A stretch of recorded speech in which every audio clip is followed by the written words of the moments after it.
ధార్మిక విద్య ఒక ప్రయోజనం ఏమిటి? పిల్లలు ధార్మిక విద్య నేర్చుకోవడం వల్ల ప్రయోజనం ఏమిటి? పెద్దలను గౌరవిస్తారు.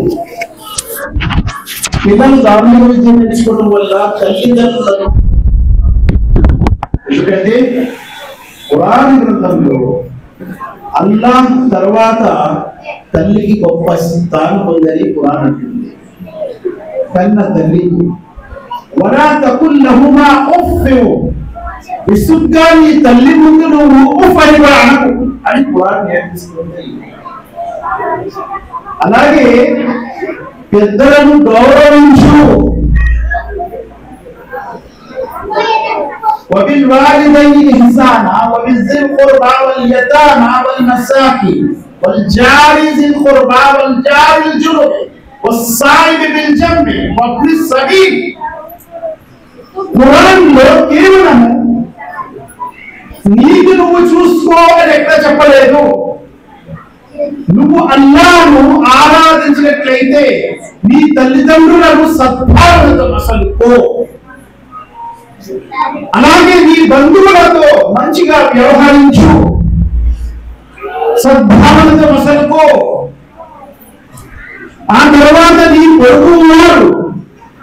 పొరుగునున్నటువంటి వారు బంధువులైనా, నీ పొరుగునున్న వారు పరిచితులైనా, నీ పొరుగునున్న వారు అపరిచితులైనా వారి పట్ల సద్భావనతో మసలుకో. మహాప్రవక్త ముహమ్మద్ సల్లల్లాహు అలైహి వసల్లం వారిని అడిగారు, ఓ ప్రవక్త ముహమ్మద్ సల్లల్లాహు అలైహి వసల్లం, పొరుగునున్న వారిలో ఎవరు ఎక్కువ హక్కుదారులు? మహాప్రవక్త ముహమ్మద్ సల్లల్లాహు అలైహి వసల్లం అన్నారు, నీ పొరుగున, నీ ఇంటికి, నీ గుమ్మానికి దగ్గర ఎవరి ఇల్లు ఉందో వారు ఎక్కువ హక్కుదారులు. వాడు విశ్వాసి కాదు, వాడు విశ్వాసి కాదు, వాడు విశ్వాసి కాదు అంటే వాడు ముస్లిం కాదు, వాడు ముస్లిం కాదు, వాడు ముస్లిం కాదు అని 3 సార్లు చెప్పేసరికి ప్రజలు అన్నారు, ఎవరు ముస్లిం కాదు అని అడిగారు. ఎవరైతే తను కడుపు నిండా తింటున్నారో, పొరుగునున్నవారు పస్తులుగా ఉంటున్నారు, ఆ వ్యక్తి ముస్లిమే కాదు అని మహాప్రవక్త ముహమ్మద్ సల్లల్లాహు అలైహి వసల్లం అన్నారు. అలాగే ప్రవక్త ముహమ్మద్ సల్లల్లాహు అలైహి వసల్లం అన్నారు, వాడు ముస్లిం కాదు, వాడు ముస్లిం కాదు, వాడు ముస్లిం కాదు. ఎవరండి ముస్లిం కాదు అని అడిగారు. ఎవరైతే తన నోటితో, తన చేతులతో పొరుగునున్న వారిని బాధపెడుతూ ఉంటాడు. ఒక 2 స్త్రీల గురించి అడిగారు, ఓ ప్రవక్త ముహమ్మద్ సల్లల్లాహు అలైహి వసల్లం, ఒక స్త్రీ చాలా ఎక్కువగా నమాజులు చదువుతుంది, నమాజులు పాటిస్తుంది, చాలా ఎక్కువగా ఉపవాసాలు పెడుతుంది, ధన ధర్మాలు చేస్తుంది, కానీ తన పొరుగు వారిని తన నోటితో, తన చేతులతో బాధపడుతుంది. మరొక స్త్రీ ఉంది, చాలా తక్కువగా నమాజులు చదువుతుంది, ఫరజ్ నమాజులు మాత్రమే, రోజాను కూడా తక్కువగా ఫరజ్ నమాజులే పాటిస్తుంది, దాన ధర్మాలు కూడా తక్కువగా చేస్తుంది, కానీ తన నోటితో, తన చేతులతో పొరుగు వారిని ఎప్పుడు ఇబ్బంది పెట్టదు. ఈ 2 స్త్రీలలో ఎవరు గొప్పవారు? మహాప్రవక్త ముహమ్మద్ సల్లల్లాహు అలైహి వసల్లం అన్నారు, ఏ స్త్రీ అయితే తన పొరుగు వారిని తన చేతులతో, తన నోటితో బాధ పెట్టదు, ఆ స్త్రీ స్వర్గవాసి అన్నారు. అలాగే ఒక స్త్రీ, ఆమె పాపిష్ఠురాలైనటువంటి స్త్రీ, ఒక దారిలో పోతూ దారిలో దప్పిక తీర్చుకోవడానికి ఒక బావిలో దిగి నీళ్లు త్రాగి బయటకు వస్తుంది. ఏం చూస్తుంది? ఒక కుక్క దప్పికతో తడి వంటి నాకుతుంది.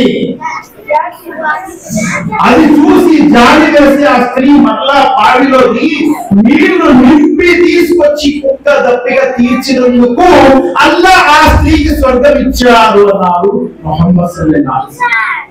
ప్రజలు ఏమండి, ఇతర జీవులతో కూడా మంచిగా మసలుకోవటము పుణ్యం ఉందా? మహాప్రవక్త ముహమ్మద్ సల్లల్లాహు అలైహి వసల్లం అన్నారు, వారిలో ప్రాణము లేదా అని అన్నారు.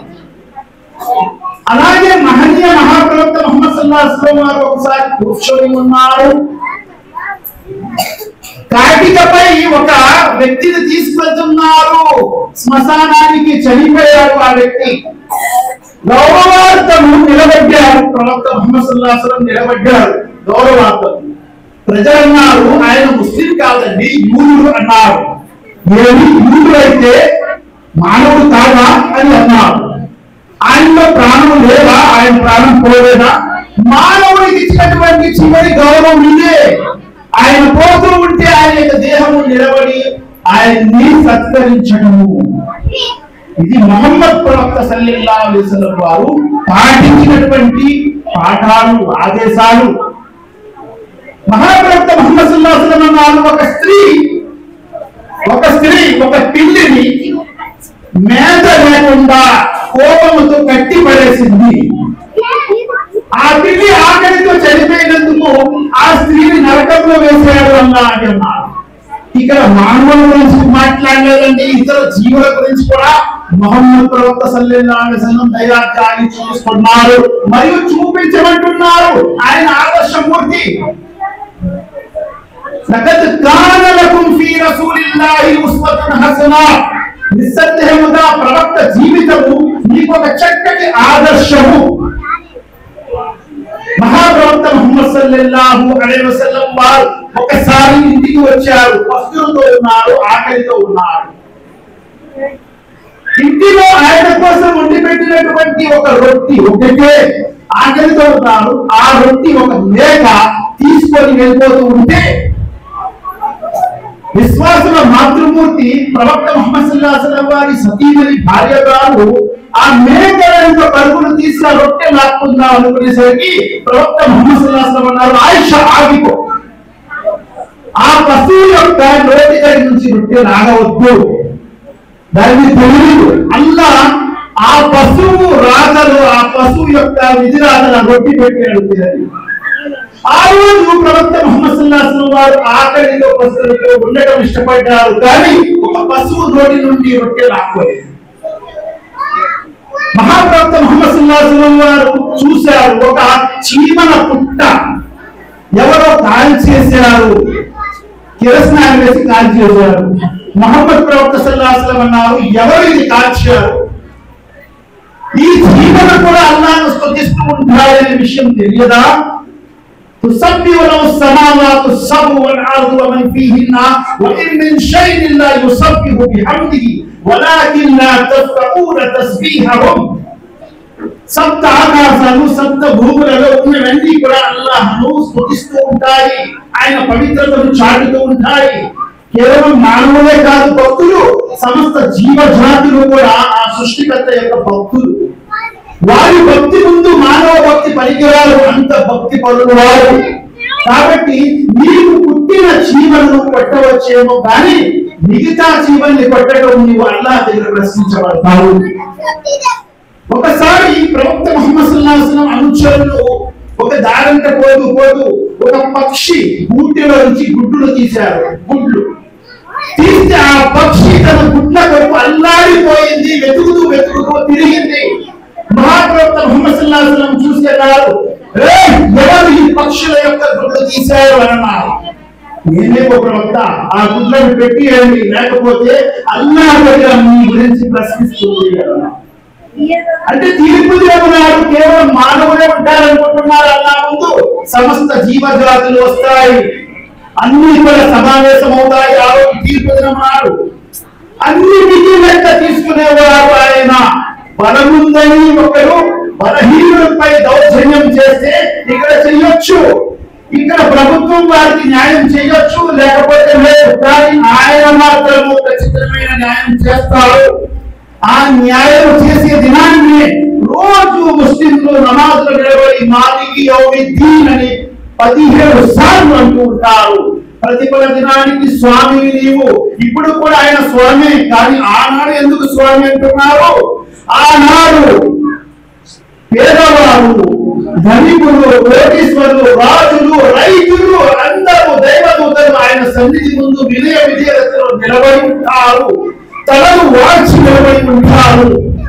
ఎవరు కూడా తన నోటి నుండి ఒక మాట కూడా ఆడనటువంటి ఆ దినం. యౌమ యకూము రూహు వల్ మలాయికతు సఫ్ఫా లా యతకల్లమూన ఇల్లా మన్ అదిన లహు రహ్మాన్ వ ఖాల సవాబా. ఆ రోజు ఎవరు కూడా నోరు మెదపలేరు. అందరూ ఆయన సన్నిధిలో నిలబడి ఉంటారు. రాజులు ఉంటారు, రారాజులు ఉంటారు, చక్రవర్తులు ఉంటారు, దేవదూతలు ఉంటారు, మానవులు ఉంటారు, జిన్నాలు ఉంటారు. సమస్త జీవ జాతులు కూడా సమావేశమయ్యే దినమే ఆ దినము ప్రతిఫల దినం. ఆ దినానికి ఆయన ఒక్కరు మాత్రమే అధిపతి అయి ఉన్నారు. ఆయన కేవలం ముస్లింలకే ప్రభు కాదు. ఆయన కేవలం ముస్లింలకే ప్రభు అయితే ఈ రోజు ఈ పిల్లలకి చదివించినటువంటి ఆ పాఠాల చదువులన్నీ కూడా ఖురాన్ గ్రంథం ద్వారా చదివించారు. ఖురాన్ లో ఎక్కడైనా ఒక్క చోట యా అయ్యుహల్ ముస్లిమూన్ అని చూపించండి. ఓ ముస్లింలారా అని ఎక్కడైనా అన్నారా? అనలేదు. ఏమన్నాడు? యా అయ్యుహన్ నాస్, ఓ మానవులారా అన్నాడు. చూసారా? ఆయన మానవులందరికీ ప్రభు. రబ్బిన్ నాస్, మానవులందరికీ ప్రభు. ఆయన రబ్బుల్ ముస్లిమీన్ కాదు, కేవలం ముస్లింలకు ప్రభు కాదు. నమాజులో ఒక గురువు గారు ఏం చదువుతారు చూడండి. మీరు ఎప్పుడైనా మసీదులో వెళ్ళి అల్హమ్దులిల్లాహి రబ్బిల్ ఆలమీన్ అంటారు. అల్హమ్దులిల్లాహి రబ్బిల్ ముస్లిమీన్ అన్నారు. నేను స్తుతిస్తున్నాను, సమస్త స్తోత్రాలు ఆ అల్లాహ్కే, ఎవరైతే సకల లోకాలకు ప్రభు, ముస్లింలకు ప్రభు అంటారు. అల్లా అంటే విశ్వ ప్రభు, సృష్టిని సృష్టించి పరిపాలిస్తున్నవాడు. మనం అడగకుండా మన మాతృ గర్భాలలో శరీరాలు ఉచితంగా ఇచ్చారు. రెండు కిడ్నీలు ఎంత వేయండి వెనకట్టగలమా? కాలేయము వెనకట్టగలమా? హృదయము వెనకట్టగలమా? కళ్ళు వెనకట్టగలమా? చెవులు వెనకట్టగలమా? పాదాలు వెనకట్టగలమా? హస్తాలు వెనకట్టగలమా? కాళ్ళు చేతులు వెనకట్టగలమా? నాలిక వెనకట్టగలమా? పళ్ళు వెనకట్టగలమా? అమూల్యమైనటువంటి అన్ని కూడా ఉచితంగా ఇచ్చినటువంటి స్వామి ఆయనే అల్లాహ్. అందుకే ఏమంటున్నారంటే నువ్వు కృతజ్ఞత చెప్పు, స్వర్గానికి వెళ్ళు. కృతజ్ఞత వహిస్తే, కృతజ్ఞతకు బదులుగా కృతజ్ఞత వహిస్తే నరకానికి వెళ్తావు. ఏంటి ఈ లోకములో ఎవరైనా దప్పిగా ఉన్నప్పుడు ఒక గ్లాసు చల్లటి నీళ్ళిస్తే థ్యాంక్స్ అండి అంటాం. అంటామా లేదా? కనీసం సంస్కారం ఉండేవాడు థ్యాంక్స్ అని అంటాం. అలాంటిది జీవితాంతం నీరిస్తున్నటువంటి ఆ స్వామిని నువ్వు ఎప్పుడైనా థ్యాంక్స్ అన్నావా? నీ తల్లి గర్భంలో అడగకుండా అన్ని ఇచ్చిన వాడిని నువ్వు థ్యాంక్స్ ఎప్పుడైనా అన్నావా? నీ జీవితాంతం నడిచిన అడగని పాదాలు ఎవరిచ్చారు? ఎన్ని చెప్పులు అరిగిపోతున్నాయి, ఎన్ని బట్టలు అరిగిపోతున్నాయి. అడగని చర్మం దేహం ఎవరిచ్చారు? నీకు శ్వాస ఎవరిస్తున్నారు? పీల్చుకుంటున్నావు దానిని. సూర్య లక్ష్మిని ఎవరిస్తున్నారు? చంద్రుని వెన్నెలని ఎవరిస్తున్నారు? ఆకాశం నుండి వర్షాన్ని ఎవరు కురిపిస్తున్నారు? ఋతుకాలాలను ఎవరు మారుస్తున్నారు? ఆ విశ్వపురమైనటువంటి సృష్టికర్త యొక్క కృతజ్ఞత చెప్పడమే నమాజ్, ప్రార్థన. ఆయన కృతజ్ఞత చెప్పడానికే కానీ వేరేదేది కూడా ఎవరు లేదు. అందుకే అలా ఏమంటున్నారు? లైన్ శకర్తున్నారు వలైన్ కఫర్తు మిన్ అదాబిన షదీద్. నీవు కృతజ్ఞత వహిస్తే నేను ఇంకా ఎక్కువ ఇస్తాను. నువ్వు కనుక కృతజ్ఞతకు బదులుగా కృతజ్ఞత వహిస్తే నా శిక్ష చాలా కఠినమైనది. ఆయన శిక్షల్లో ఒక చెప్పుకోదగ్గ శిక్ష కరోనా. ఏమైందండి కరోనాకి? మానవులందరూ లాక్డౌన్. ఇతర జీవులకేవి కూడా లాక్డౌన్ అవి బాగా తిరిగేవి. మానవులు కట్టి పడేశారు. పెద్ద పెద్ద మహానుభావులు కూడా కట్టి పడేశాడు. పెద్ద పెద్ద శాస్త్రవేత్తలను కట్టి పడేశాడు. రాజులను కట్టి పడేశాడు. ఆయన అధికారం ఉందని تؤتي الملك من تشاء وتنزع الملك ممن تشاء وتعز من تشاء وتذل من تشاء بيدك الخير إنك على كل شيء قدير. చెప్పండి ఓ ప్రవక్త ముహమ్మద్ సల్లల్లాహు అలైహి వసల్లం, రాజులకు రాజైనటువంటి సమస్త విశ్వానికి సామ్రాజ్యాధికారైనటువంటి అల్లాహ్ చేతిలో రాజాధికారం ఉంది. రాజ్యాధికారం తాను తలచుకున్న వారికి రాజ్యం ఇస్తాడు. తాను తలచుకున్న వారి రాజ్యాన్ని దింపుతాడు. గద్దెపై ఎక్కించగలడు, దించగలడు కూడా. రెండు ఆయన చేతిలో గౌరవాన్ని ప్రసాదించగలడు. అగౌరవ అవమానం కూడా చేయగలడు. ఆయన చేతుల్లో అన్ని మేలు ఉన్నాయి. ఆయన ఎవరిని కీడు చేయరు, అందరికీ మేలే చేస్తారు. మరి కీడు ఎలా జరుగుతుంది? కీడు నువ్వు చేసిన పాపానికి నీ కీడవుతుంది, నువ్వు చేసిన తప్పుకి నీ కీడవుతుంది. ఫమన్ వజద ఖైరన్ ఫల్యహ్మదిల్లాహ్ వమన్ వజద గైర జాలిక్ ఫలా యలుమన్న ఇల్లా నఫ్సా. నీకేదైనా మేలు జరిగితే నువ్వు అల్లాహ్ను స్తుతించు, కీడు జరిగితే ఆయన్ని నిలదీయవద్దు, ఆయన్ని నిందించవద్దు. నిన్ను నువ్వు నిందించుకో, నువ్వు చేసిన పాపానికి నీ కీడది. ఆయన అందరికీ మేలు చేసేవాడు. కాబట్టి మహాప్రవక్త ముహమ్మద్ సల్లల్లాహు అలైహి వసల్లం మానవులందరి కోసం ప్రవక్తగా పంపబడ్డారు. కుల్ యా అయ్యుహన్నాస్ ఇన్నీ రసూలుల్లాహి ఇలైకుం జమీఆ. చెప్పండి ఓ ప్రవక్త, మానవులారా మీరందరి కొరకు నేను ప్రవక్తగా పంపబడ్డాను. సమస్త మానవుల గురించి ఆయన ప్రవక్తగా వచ్చారు. ఆయన దగ్గర భాషల మధ్య వివక్ష లేదు. ఈ భాషలు మనం మాట్లాడుతున్నటువంటి భాషలు భూమిపై 6,000కు పైగా భాషలు ఉన్నాయి. 6,800 భాషలు ఉన్నాయి. ఈ భాషలన్నీ కూడా ఆయన సృష్టి మాత్రమే. ومن آياته خلق السماوات والأرض واختلاف ألسنتكم وألوانكم. భూమి ఆకాశాల సృష్టిలో ఆయన సూచనలు ఉన్నాయి. మీ భాషలలో, మీ రంగులలో ఆయన సూచనలు ఉన్నాయి. మనకు ఉన్నటువంటి రంగులు, ఈ భాషలు ఆయన నిదర్శనాలు మాత్రమే. అంతేగాని ఏ భాషకి కూడా ఆయన వద్ద ప్రాధాన్యత లేదు, ఏ రంగుకు కూడా ఆయనకి ప్రాధాన్యత లేదు. అన్ని కూడా సమానమే ఆయన దృష్టిలో. అందుకే మస్జిద్లో వచ్చేటప్పుడు రాజులైనా రైతైనా ఒకే వరుసలో నిలబడతారు. సరోజి నాయుడు దానకోకిల సరోజి నాయుడు ఏమన్నారు? మస్జిద్ నుండి అల్లాహు అక్బర్ అనే శబ్దం వినపడగానే అల్లాహే అందరికంటే గొప్పవాడు, అంటే సృష్టికర్త, నిన్ను సృష్టించిన నీ స్వామి అందరికంటే గొప్పవాడు అని వినగానే రాజు రైతు ఇద్దరు కూడా ఒకే వరుసలో పక్క పక్క నిలబడి మోకరిల్లి సాష్టాంగ నమస్కారం చేసి అల్లా నీవే గొప్పవాడివి. ఇక్కడ రాజు కూడా గొప్పవాడు కాదు, రైతు కూడా గొప్పవాడు. ఉభయులు కూడా మానవుడే. ఉభయుల యొక్క సృష్టి కూడా ధాతు రేతస్సు. ఆ రేతస్సుతో ఒకటి రాజుగా చేశాడు, అదే రేతస్సుతో ఒకటి రైతుగా చేశాడు. ఆయన దృష్టిలో అందరూ కూడా మట్టి బొమ్మలు మాత్రమే. అల్లాహుల్లదీ ఖలకకుం మిన్ తురాబిన్ సుమ్మ మిన్ నుత్ఫతిన్. మానవులందరినీ అల్లాహ్ మట్టితో సృష్టించాడు. భూమిపై ఉండే మానవులందరూ కూడా మట్టి బొమ్మలు మాత్రమే. ఒక మట్టి బొమ్మకు ప్రధానమంత్రిగా నిలబెట్టారు, ఒక మట్టి బొమ్మకు బంట్రోజుగా నిలబెట్టారు. 2 మట్టి బొమ్మలు ఆ తర్వాత మట్టిలో కలిసిపోవలసింది. అలాగే ఆ తర్వాత మట్టి బొమ్మల ఉనికిని రేతస్సుతో నీటి బొట్టుతో ఉనికిలో తీసుకొచ్చాడు. అందుకే ఆయన అంటున్నారు, అల్లదీ అహ్సన కుల్ల షైఇన్ ఖలక వ ఖలకల్ ఇన్సాన మిన్ తీన్. అతడే సృష్టిలో ఉన్నవన్నీ కూడా చాలా అందముగా సృష్టించాడు. ఈ విశ్వంలో ఎన్ని రంగులు ఇచ్చారు, ఎన్ని రకాలు ఇచ్చారు, ఎన్ని జీవజాతులు. ఈ భూమిపై 87 లక్షల రకాల జీవజాతులు నివసిస్తున్నాయి భూగోళంపై. ఈ భూమి 87 లక్షల రకాల జీవజాతులకు ఆవాసము, నివాసము. కేవలం మానవులే ఉన్నాడా భూమిపై?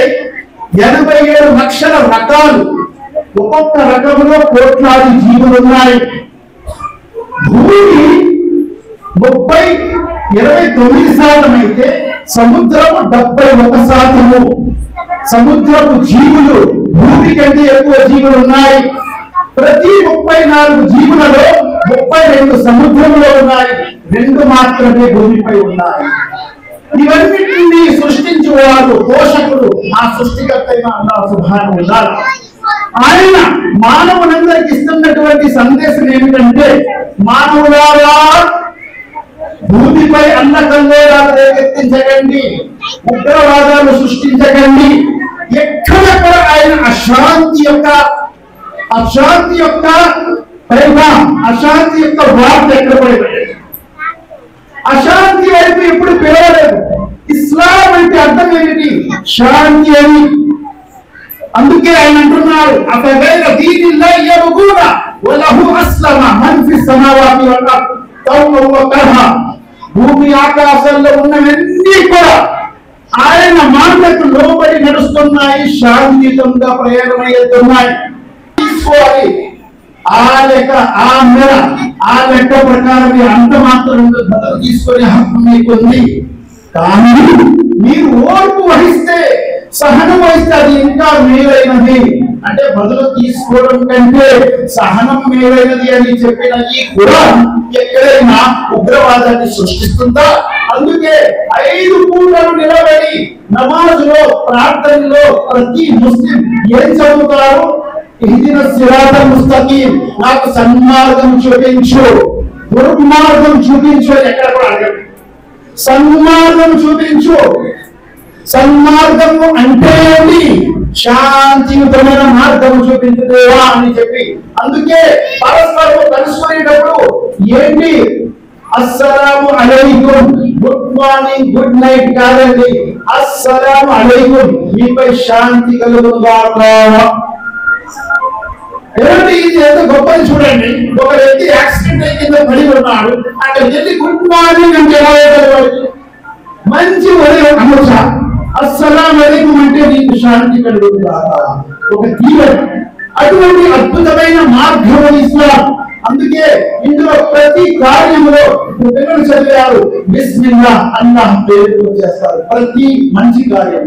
చెడ్డ కార్యంలో ఔజు బిల్లాహి మినష్ షైతానిర్ రజీమ్, అది శైతాన్ కార్యం, అల్లాహ్ను కాపాడు దేవా అని చెప్పారు. ఒక ప్రవక్త గారు మూసా అండి, ఆయన చాలా గొప్ప ప్రవక్త, ఖురాన్లో ఉంది. ఒక వ్యక్తిని కొట్టేశాడు కోపములో కొడితే ఒక గుద్దుతో ఆయన చనిపోయాడు. ఫవకజ మూసా ఫఫజా అలీ ఖాన హాదా మిన్ అమలి శైతాన్. ఆ వ్యక్తి కోపంలో ఒక వ్యక్తిని కొట్టాడు, చచ్చిపోయాడు. వెంటనే ఏమన్నాడు? ఇది శైతాన్ యొక్క చేష్ట, నేను చేశాను. ఖాన హాదా మిన్ అమలి శైతాన్ ఇన్నహు లకుం అదువ్వుం ముజిల్లుం ముబీన్.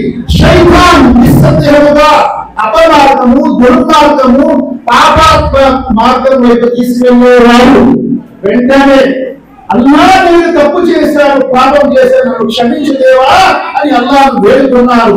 ఒక మనిషిని చెప్పిన ఆ ప్రవక్త ఎంత ప్రాధేయపడి బాధపడ్డాడు, ఆ విషయం ఖురాన్లో ఉంది. అలాగే ఒక మనిషిని కాపాడే వ్యక్తికి అల్లాహ్ సుబ్హానహు వ తఆలా ఏమన్నారు? ఆ వ్యక్తి ప్రాణాన్ని నువ్వు కాపాడావు కాబట్టి గౌరవమానాలు నీకు దక్కుతాయి. అల్లాహ్ సుబ్హానహు వ తఆలా ఎక్కడ కూడా దౌర్జన్యం చేయండి, అన్యాయం చేయండి అనలేదు. ఒక వ్యక్తి ఒక పక్షిని కట్టి బాణము గురి చేర్చుకుంటున్నాడు. పక్షిని కట్టి మహాప్రవక్త ముహమ్మద్ సల్లల్లాహు అలైహి వసల్లం అన్నారు, ఈ రకంగా నువ్వు చేసే ఈ కార్యము అతి అన్యాయమైన కార్యము. ఆ పక్షి నువ్వు కట్టి తాడు కట్టి బాణం నేర్చుకుంటున్నావా? విడిచిపెట్టు స్వేచ్ఛగా, అప్పుడు నువ్వు గురి నేర్చుకోవాలి కానీ కట్టకు అని అన్నారు ప్రవక్త ముహమ్మద్ సల్లల్లాహు అలైహి వసల్లం. అలాగే ఒక పశువుని నువ్వు పని చేయించుకుంటున్నావు, ఎక్కువ భారం వేస్తున్నావు, ఎక్కువ భారం వేస్తే అల్లాహ్ దగ్గర ప్రశ్నించబడతావు. ఒక పశువు ప్రవక్త ముహమ్మద్ సల్లల్లాహు అలైహి వసల్లం వచ్చి అంటుంది, ఓ ప్రవక్త, నా యజమాని నాకు పశువుల మందరికి వేరుగా పెట్టాడు. ఆ యజమాని పిలిచారు, ఏమయ్యా ఈ పశువుని ఎందుకు వేరుగా పెట్టావు?